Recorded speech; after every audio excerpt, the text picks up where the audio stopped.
Hello, my mathematicians. This is Miss Foster with Math in Focus, Grade 4, Chapter 7, Lesson 1, Decimals and Understanding Decimal Place Value. My friends, if you've spent any time with me at school, you know I'm a huge fan of our base 10 place value system. And you've spent a lot of time in lower school learning about it. You've also just come off a big unit on fractions. Well, I love decimals because it's like taking everything I love about place value and putting it together with everything I know about fractions. Place value plus fractions equals sweet, sweet decimal love.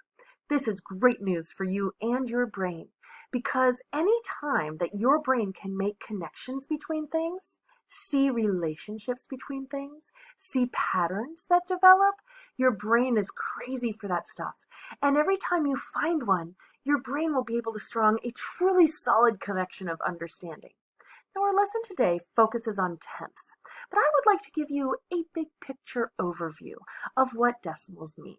So I'd like to take you back to the beginning of the year where we were just talking about whole numbers. And you've been doing this since kindergarten. You know that single ones, if we get 10 of them, becomes 1/10. If we are going along and we find that we have 10 tens, we can regroup those into 100. 10 times 10 is 100. If we have 10 of those hundreds, 100 times 10 is 1,000.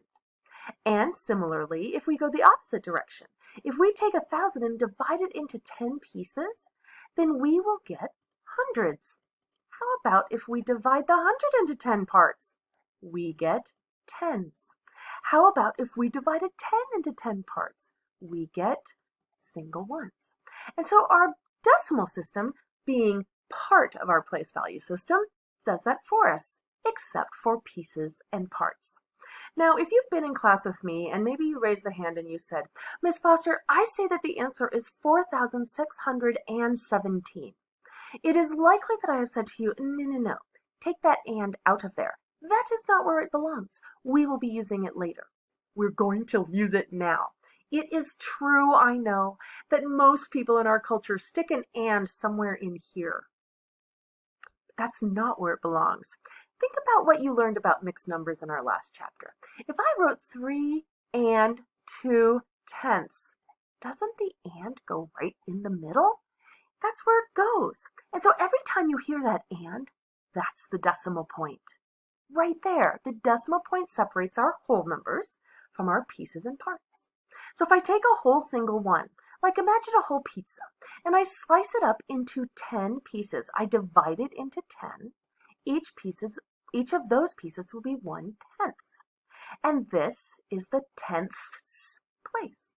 If I take one of those tenths and I chop it up into 10 pieces, and I did that for all the tenths in my cake or pizza, I would have one piece would be 1/100ths. I'm just dividing by 10 again.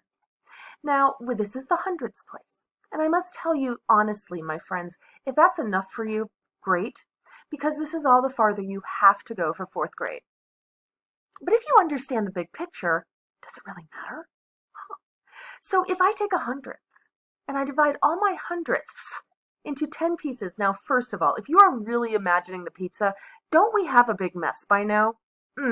We wouldn't be able to eat it. But what those little tiny strips would be that you can't even really pick up off the pizza tray, that would be 1,000th. If we take 100 and divide it by 10, we get 1,000th. And it just keeps going. 10,000ths, 100,000ths, millionths. It goes on and on forever. Of course, I must tell you another reason why we just stick with tenths and hundredths is that those are the ones that people use most of the time. Now, we're looking for patterns, my friends, and so let's see if we can find some. Do you notice this? I've got a tenths place and a tens place. I've got a hundredths place and a hundreds place. I've got a thousandths place and a thousandths place. So that's another pattern that can help you with decimals. That's the big overview. Let's go play with tenths. This lesson just lets you play a whole lot with tenths. So here we have some pictures of fractions. And because I am telling you they are tenths, I'll let you count them on your own at home. Here we have how many shaded in? 1, 2, 3. We would write that as 3/10. In decimals, we would put a placeholder 0 right here. Now that's something that we do to help ourselves remember, but to also catch the eye of other mathematicians and say, woo, wake up, we have decimals going on. Because usually there's not a 0 written in the front of a whole number. They're all there, but we don't write them. So we put 1 in a decimal as a courtesy to help everybody to remember, dude, I'm with decimals right now. And this is the 10ths place, so I just have to drop that 3 into the 10ths place. That's how you write 3/10. Ooh, look, a mixed number. 1 whole pizza and 2/10 of it. How would I write that as a decimal? Well, listen to how I say it. 1 and 2/10. 1 and 2/10. This is the 10ths place, so I just have to put the digit 2 in there. That's how you show a decimal. Ooh, we have number lines here. And we have to put X's for each of these. So let's take a look at this number line. It starts here with 0, and it goes to 1 and no tenths. Then it goes to 2 and no tenths.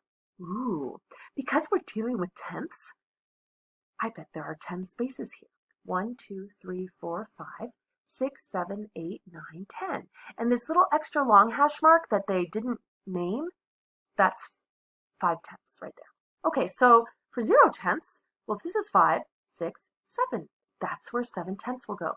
It's got a 0 here in the single ones place, so I know we're not going to go past our single one friend here. Ooh, what about this decimal? 1 and 1/10. Well, that 1 is in the single ones place, so let's start at that 1 single one, and then we just have to have 1/10 more. That is where on a number line we show 1 and 1/10. So here in my single ones place, I have 2, so I'm going to put those in the single ones place. And this black line here in our Math and Focus book, it stands for that decimal point. And how many tenths do I have over here? Well, this square says 4 to me, and this line says 3. 4 plus 3 is 7. I say that's 2 and 7/10. Looks like we have a big old 0 here in this one, no single ones. So I'll put that placeholder 0 there and add my decimal point, and whoa! That's a whole lot of tenths. In fact, I know that this square here is 3 times 3. Oh my goodness, that's 9. What am I going to do? If I add just one of those there, just one more, I'd have 10/10. I can't put more than 10/10 in one piece of my place value system. Can I write it like this? Well, this is where we have to think hard about all your excellent learning in fractions. If you had written a fraction where the denominator 10 was equal to the numerator, in this case 10, that you would know that that is a fractional form that is equal to 1. So I'm going to get to do some regrouping here. Whee! Regrouping is the superpower of place value. Dun da da da! Here we go. So I've got to get out my trusty handy dandy eraser. Mathematicians love erasers. And I'm going to take these 10/10 and make one single one out of them. Then I will put my and in here and 1, 2, 3. Now here we go. We're translating these fractional parts into decimals. 4/10 of a meter. No whole meters. 4/10. There's the tenths place. Ha. Ooh, word form here. 7/10. Well, I'm going to use my placeholder 0 right here and shove that 7 into the 10ths place. Another fraction. Ooh, and it's an improper fraction. Now, if I were to simplify that improper fraction, I would take 10 away from 16 and make it into a single one. Now I would be left with 1 6/10. So I can use that here when I'm creating the decimal. The single one goes in the single ones place. The and is for the decimal point, and the 6/10 will go in the 10ths place. Here's another regrouping opportunity. 14/10. Watch this. When you really get used to this, you'll be able to say, okay, it's 14/10, but I can only have one digit in each place of value. So that means that these 10/10 must be a single one. And I can just drop the decimal point in the middle there and change the magnitude of those digits. Wow, love place value. Here's a nice one, 2 and 9/10 of a kilogram.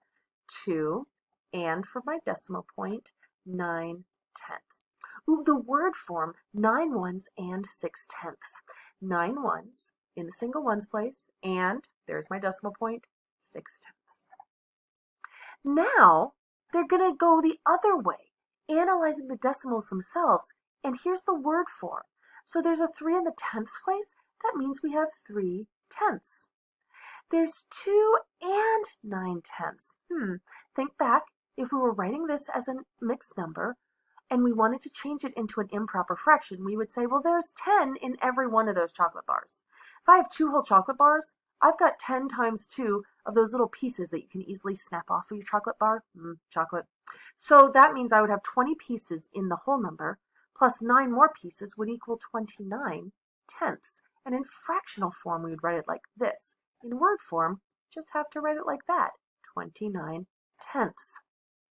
Here we have to fill in the missing numbers. And now we're going to be using word form and expanded form. 3 and 5/10 is the same as 3 ones and 5/10. 18, ooh, what's that 1 stand for? That's 1/10, 8 ones, and 7/10. Here's the expanded form. 7 and 5/10 is the same as 7 plus 5/10. And I'll put that placeholder 0 there so everybody gets that little warning. Hey guys, talking about tenths. 10 and 8/10 would be the same as 10 plus 8/10. 3 and 6/10. Ooh, now we're going from the decimal back into the mixed number fraction expanded form. So cool. This is the tenths place, so it's 6/10. 21 and 4/10. Well, that would be 20 for the tenths place, 1 for the single ones place, and 4/10 for the tenths place. And now, what are the missing words and numbers here? In a chart like this, it invites us to analyze, to break these things into their pieces. It's a way of learning them and showing that you understand them. The digit 7 is in the ones place. I, of course, would say single ones, but I'm not going to write that out for you. The digit 3 stands for, there's a 3 in the tens place. It stands for 30, doesn't it? Because 3 times 10 is 30. And the value of the digit 5 is, well, you could either write this as a decimal, 5/10, or it would also be correct to write it as a fraction, 5/10. My friends, thanks for playing around with tenths and decimals with me. Bye-bye for now.